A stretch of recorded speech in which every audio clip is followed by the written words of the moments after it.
In this video, I will show you the one thing that we've used to double our show up rate, increase our closing rate by 30%, and increase the amount of pay-in-fulls we get from our sales calls. It's called our booked appointment scoring system. And if you want to get your own copy of it, you can click the link in the description down below. Now, before I walk through exactly what the booked appointment scoring system is and how we've used it to double our show up rate and increase our close rate, let me first walk you through who I am and why we even decided to create it in the first place. My name is Ravi Abuvala. I'm the founder of Scaling with Systems, where we build end-to-end custom marketing systems for coaches, agencies, course creators, and online service providers. And in the past few years, we've generated over $25 million in high ticket sales for our own business, booked 16,000 sales calls, and on top of that, we have built and installed over 1,200 marketing systems for some of the largest names in our industry. So we have at our fingertips tens of thousands of different sales calls, marketing systems, and sales processes for us to be able to go back and analyze and see what stuff is working and what is not. Now, the reason why we created the booked appointment scoring system that I'm about to show you here is because as we started really scaling in our own business and we started hiring more appointment setters and more salespeople, I noticed that there was a lot of waste. There was a lot of inefficiencies, right? We would get, let's say, 10 booked appointments on our calendar a day, but of those 10 people, 50% of them were qualified. And then of those ones that were qualified, 50% of them would show up. And so we were really only closing 1 or 2 people a day with multiple salespeople on the calendar. And this was frustrating, not just for the salespeople, but also for our own company. And just as our company name suggests, Scaling with Systems, we are obsessed with systems, and we're obsessed with looking back at data and trying to create the most efficient and optimized process possible. So I knew that there was a better way than just hiring more and more salespeople to handle all of these calls that could make it so that we could have less salespeople, less appointment setters, a smoother process, and we could take home more cash for the company faster. And that's why I created the booked appointment scoring system. The second reason I created the booked appointment scoring system was because I wanted to be able to measure quantitatively how well our marketing team was doing at generating qualified book calls for our sales team. So you've probably heard this before if you're an entrepreneur, but your sales team says, oh, the calls are crappy. The marketing says, oh, the sales team's crappy. And sometimes the sales team says, oh, calls are good, calls are bad. And it's all this kind of like emotional, they just say it whenever they want to say it, and there's no real data behind it. Well, that's unacceptable to me. So I wanted to create kind of a scoring system, a number, if you will, where I could say, hey, this specific traffic source, this specific ad, this time of year, et cetera, would bring in this score of a person, whether it was like a 1 or a 2 or a 3 or a 4 or 5. And we could see, when we implemented new strategies, we started to see the MQL marketing qualified lead score going up. Or if we started trying new things or we stopped doing things that were working, we would see that score going down. And so we wouldn't even have to communicate with the sales team because they were the ones that were grading these booked appointments using this scoring system.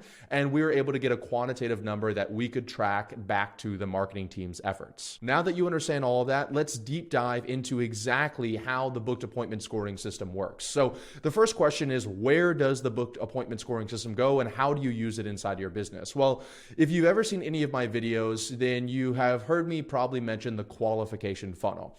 And the idea behind this is that the earlier on in your marketing and sales process that you try to pre-qualify prospects, the easier it is, the more leverage you have, the more scalable it is.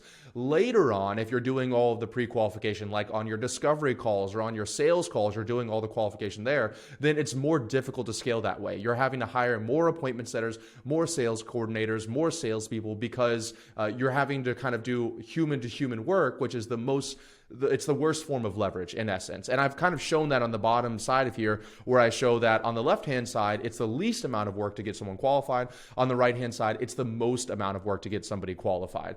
And so there are really 5 different stages of the qualification process when you are running any type of marketing or sales campaign.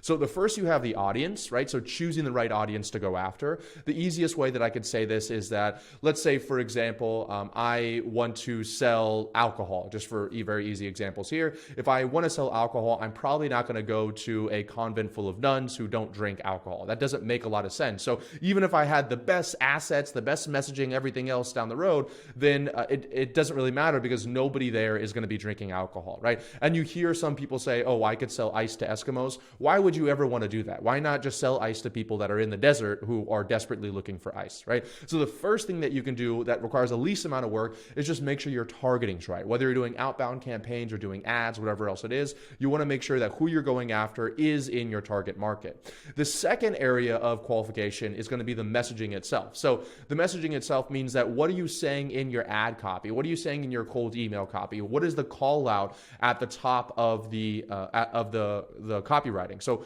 an example could be, if I run an ad, we typically say, attention coaches and agencies, or attention coaches and course creators, et cetera, et cetera. So that earlier on, doing that at the very beginning of this process, by doing it at the top of funnel at the ad, makes it so easy, because if they're not an agency, they're not a course creator, they're not an online service provider, they're going to scroll right past that ad, or they're not going to watch that video, versus having them watch that video, which you may think is a good thing because you get a lot of views, but then they book a call on your calendar, then you have to have somebody qualify them, only to figure out that they're not your ideal avatar, right? So that's what messaging is. The next is going to be the asset itself. So this could be a video sales letter, or this could be even a YouTube video. A great example is this video that I've created for you guys here. So I'm talking about a booked appointment scoring system. I'm talking about systems to scale your business. If somebody is just starting out, if they have literally $0 to their name, they have no money, this video is probably not going to appeal to them, right? This asset here is not going to be that helpful. If somebody is already generating booked calls and they're getting a lot of no-shows, or getting a lot of unqualified people on the sales counter, they feel like there's a lot of waste, their team's growing, but their profit margin isn't growing, then this is going to speak directly to them, and I hope that they get a lot of value out of it, right? So the asset itself, I'm shooting this video one time, and the asset itself is bringing them an unbelievable amount of value, and it's creating the avatar that we're going after, or I should say it's identifying the avatar that we're going after. Then the next stage is going to be the booked appointment scoring system. So it's in between when they consume your content and when they show up to the call, pretty much after they book their call, that's when the booked appointment scoring system comes into place. And most people don't have this. They may have some of the other steps. Most people just have the asset go directly to the demonstration call. And then you have somebody on the demonstration call getting on the call and realizing a few minutes in that this is not your ideal avatar. This is not who you should be working with. And now you've wasted that hour block on your calendar or your sales team's calendar. Or maybe they are just going to close the deal because they want to get cash in the door because they already set aside that block of time, and now you're signing on the wrong people inside your company. So this is the booked appointment scoring system. This is where it goes right here. It's after somebody books a call, and you can use it at this point to make sure that the only people that are showing up to the call are the highest quality people, meaning they're going to have the highest chance of showing up, they're going to have the highest chance of closing, and they're going to have the highest chance of paying in full. And then, of course, you have the demonstration call itself, which is kind of your last-ditch effort to make sure that this person is in your target market, is your target avatar. So with that out of the way, let's walk through the actual booked appointment scoring system, okay? So as you can see here, this is very simply a Google Sheet because one of our values is simplicity, and this is how we use it. Now, how we integrate it inside of a full marketing system we do for our clients is a little more complex, but let me just walk you through the kind of 30,000 foot view of it. So on the left-hand side here, you have 4 numbers, and this is how you can rank your booked appointments. So you have a score of 1, which is unqualified. We're going to cancel these people off the calendar. You have 2, which these are people that are decently qualified. We're going to mark them as free on the sales team calendar, which allows them to double book, so somebody else can book at that time as well. And then we're going to have somebody like a sales coordinator, an appointment setter, the sales team leader reach out and try to pre-qualify this person. And then you have a 3 and a 4, which are the good and the best qualified candidates, right? So by creating this quality score, we know that if somebody falls in a 1, they're the worst type of people. I shouldn't say that. They're not the worst type of people. They're the worst type of person for our business. If they fall into 2, there is a chance that we can help them, but the data has shown in the past that it's kind of a toss-up of whether they're going to show up or whether they're going to close, or they give us a bunch of objections. 3 is like, okay, these are really good people. And 4 is like, these are the most amazing people. We love working with them. They always close. They always see results. And so by creating a number on the left-hand side here, then when we're looking, like I said earlier, at our traffic sources like YouTube videos or Facebook ads or Instagram shout-outs, we can say, oh, we're getting a lot of 3s from this source. We're getting a lot of 4s from this source. And the idea behind this is that you can even color coordinate your actual sales team calendar to match this.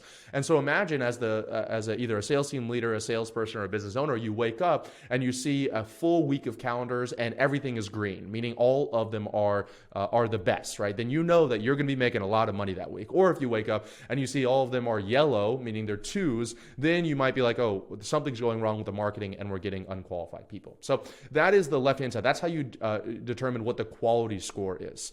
Now, how do you actually determine, that's what the quality score is. How do you actually determine which category they fall under, which score they fall under for the quality score? Well, for us, we use 4 main different columns to determine what their score is, and then we average that score together. So the first is the offer or vertical that this person is in. So for us, if they're not a coach, consultant, course creator, or online service provider, then we just cancel them off the calendar. Actually, the first question when someone books their time on our calendar is, are you a coach, consultant, agency, course creator, or online service provider? Because sure, we can help a bunch of other people, there's no doubt about it, but as far as who we want our avatar to be, who we're going to be the masters at, who we're creating all of our content around, et cetera, it's going to be coaches, course creators, agencies, or online service providers. So just by keeping those people off the calendar immediately, you should see your show up rate increase and your close percentage increase, et cetera. Now, you're obviously going to change these to match you. So for you, it could be like, let's say you're running a men's fitness program, you get people in shape. For you, it could be people that have never even heard of the gym in the first place, right? I did this with a client of mine recently, and it's like, okay, the people that have never even stepped foot in a gym in the first place, although they have a lot of pain, you're going to have to really work hard to have them see any kind of transformation versus somebody who's like usually has gone to the gym before and they kind of fell off their horse and they just need accountability. That's a lot easier to see a transformation with that person. So you'll create your own version of that, okay? Then our number 2, so the first one is automatic cancel.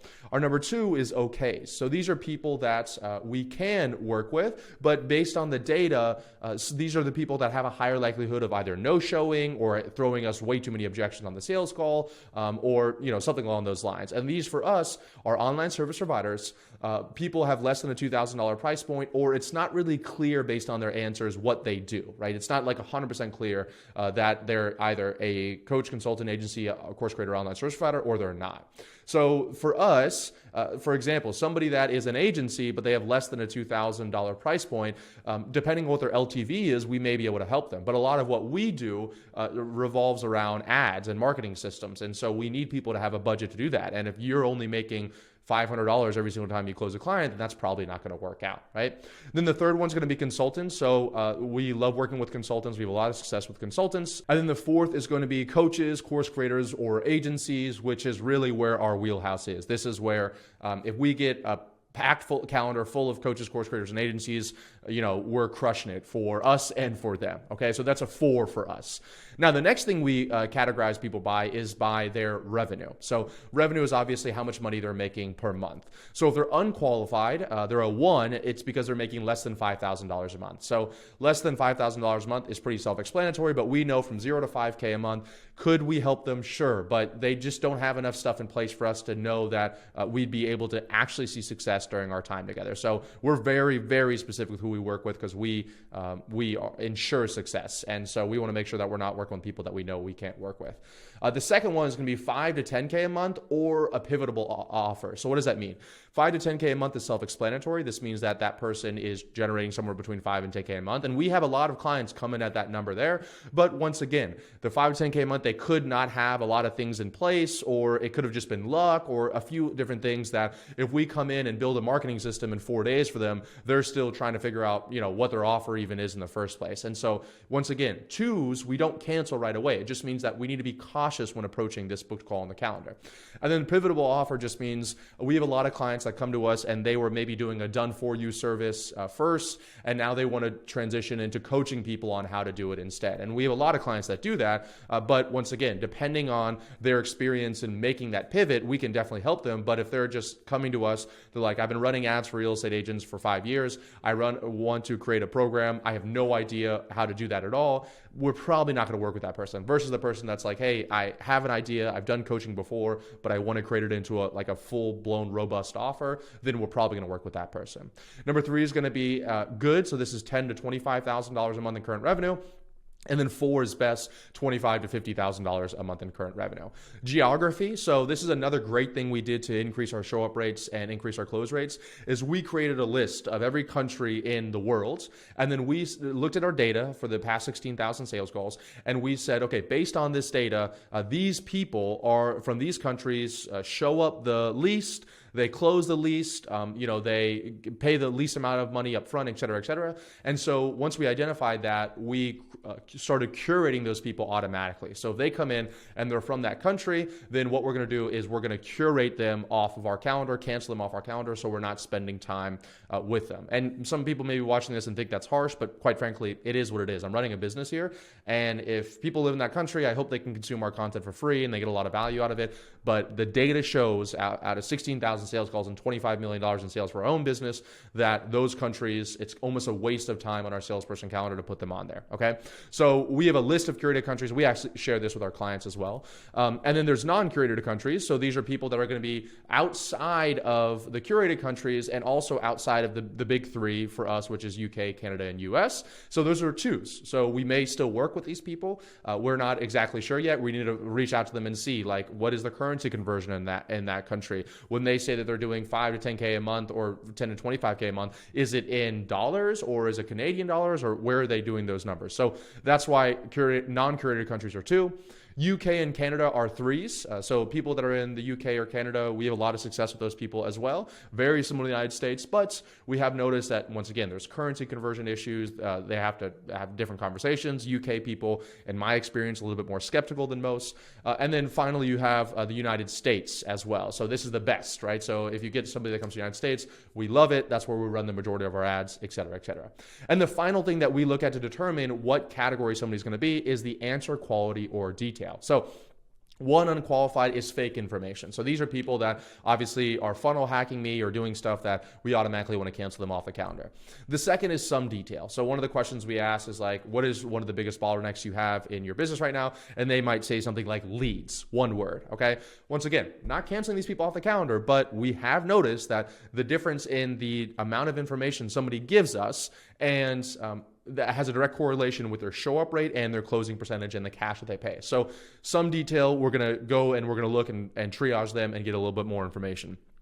Detailed and clear is going to be something like, we're not generating enough leads for the business and we've tried paid advertising before and it didn't work, right? So that's detailed and clear. That would be a 3. And then 4 will be very detailed and clear is, I've invested in these programs. I tried paid advertising. I spent this amount of money. This was my return on ad spend. And this is what I believe my biggest bottleneck to be, right? So it's much more detailed, and that would give them a 4, okay? And then over here on the left-hand side, this is where we'd actually input the numbers. So, and I'm going to show you some pretty cool things the way that we've done this. And once again, you can get your own copy of this below. But let's say, for example, we're just going to use a random person. Let's say someone books a call on our calendar. And let's say that they are a coach, right? They coach other people. So we're going to put a 4 in the offer vertical. And maybe I'll zoom in a little bit here to make it easier. So we're going to put a 4 in the offer vertical. And then the current revenue, how much money they're making. Let's say that they're making about $15,000 a month. So that would put them at a 3 right here. So we're going to come in here and put in 3.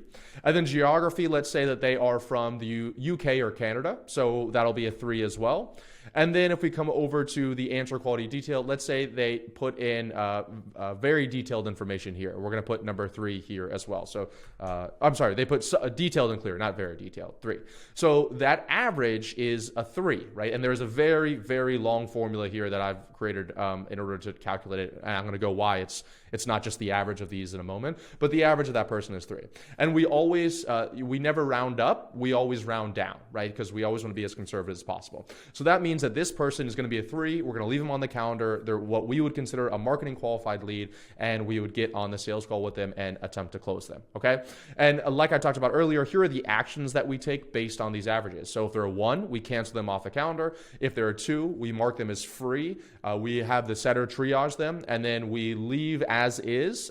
We cancel or we increase the score. So if their setter gets a hold of them and figures out that, hey, they are unqualified, we'll cancel them. If they figure out they are qualified, then they'll actually come back in here, increase their score, and update it in the CRM, because we figure out, for example, that it was unclear what their offer was, but then we get on the call and they're actually an agency. So it's like, great, okay, that puts them at as a 4, and that's going to put their average at a 4, for example, okay? So you can kind of play around with this, and This is something that we've given our sales coordinator, our sales team, and so they can calculate this themselves. And so let me do another example to kind of drive the point home. Let's say, for example, somebody comes in and they are a consultant. Let's say that they're doing $10,000 to $25,000 a month. Let's say that they're in the non-curated countries, so we'll put 2. And let's say that they gave very detailed and clear answers, so we'll put 4. Okay, so there's a caveat here, and this is what I want to show you, and this is why I'm happy you guys have stuck around until the end here. This, if you add this up, the average of this is actually not 2. That doesn't make any sense. So how did we get 2? Well, once again, what we have learned is based on 16,000 sales calls, and this is the benefit of working with us, is you get to skip all of this guesswork yourself, is that there's a few kind of caveats, a few exemptions, if you will. So first of all, if there's a 1 in any of the boxes, then automatically the average becomes a 1. So if they were, for example, they were making, let's say, $25,000 to $50,000 a month, so that would put them at a 4. They're in the United States. They give a very detailed answer, but they're not a coach, consultant, agency, or online service provider. You can see it's automatically a 1. Because no matter how amazing they are, we only want to work with our wheelhouse because we have unbelievable results, thousands of testimonials for that specific one. The second thing is that if they have a 2 in offer or vertical, current revenue, or geography, they automatically become a 2. So if I come back over here, let's just say they're a 4 all across the board. But let's say, for example, they're in a non-curated country. We're going to put a 2 here. You'll see that the average then becomes a 2. So these are special formulas I put inside of here so that people don't have to make guesswork around it, but they're automatically becoming a 2, which means that we need to mark them as free on the calendar so we can allow for a double booking if we need to, triage the call, and then we need to decide whether they're going to leave as is, cancel, or increase their score once we do get in communication with them. Okay, so that puts them as a 2, even though they're 4 all across the board. We notice that those 3 main things, offer, vertical, current revenue, and geography, do indicate that we need to kind of pre-qualify further. You'll notice that I didn't talk about in that answer quality detail because, while there is some correlation, we didn't see a causation with it. It wasn't like if they put in a few words that they were absolutely, we needed to triage them. It just meant that maybe they were doing it from their phone or something along those lines. Okay. The third thing is that the setter triage should seek to either leave as a 2 if no response, or if they're low quality, cancel if unqualified, or move to a 3 or 4 and mark busy in calendar. So this is kind of explaining what the setter will do once they get on the call with them. And then I talked about we're marking them free as the calendar because we do double booking. So if somebody comes in and they're a 2 and they haven't confirmed their appointment and we're trying to reach out to them, they're not answering, well, we're not going to waste a space on the calendar. We're going to open that up and have somebody else book on our sales calendar. But we have multiple salespeople and we have a sales team leader. So if that person does end up showing up, then what we're going to do is we're going to have either our sales team leader or another salesperson come in and show up to take that call. Because what we never want to do is we never, ever, ever want to have a person show up to a call and not have a trained salesperson there to get on the phone and answer their questions. So we've never done that since we've implemented this system ever, because I think that's really bad for your brand. But that being said, if you have the data that shows that only 30% of these people show up, well, then you're really not doing yourself any favors or your business any favors by giving them their own block on the calendar. Okay, so that's why. And once again, we're going to mark them as free. We're going to reach out to them. And then once we get more information, then we can go back and say, hey, they're actually a 3. Let's mark them as busy. And now they get their own slot on the calendar. But I can't stress this enough. If you double book on your calendar and you don't have the right systems and things in place and you don't have enough people and you have 2 people show up and they're just ghosted, it's absolutely terrible for your brand. Do not do it. I cannot stress that enough. You need to make sure you have either a sales team coordinator, or a salesperson in place so that you can protect your brand. And quite frankly, 2s still close. You can still make money from 2s. There's no doubt about it. You just want to make sure that you're getting as close to 3s and 4s as possible, and you're keeping your sales team efficiency as high as possible. If you want to get access to the sheet, be sure to click the link in the description down below. And if you are a coach, consultant, course creator, agency owner, or online service provider, and you want us to build an end-to-end custom marketing system for you that includes stuff like this so you can be as efficient as possible and just totally wipe the floor with your competition, then I'd also recommend clicking the link in the description down below and booking a call to speak with myself or one of our team members. And if you have any questions along these as well, you can be sure to drop it in the comments. Thanks so much.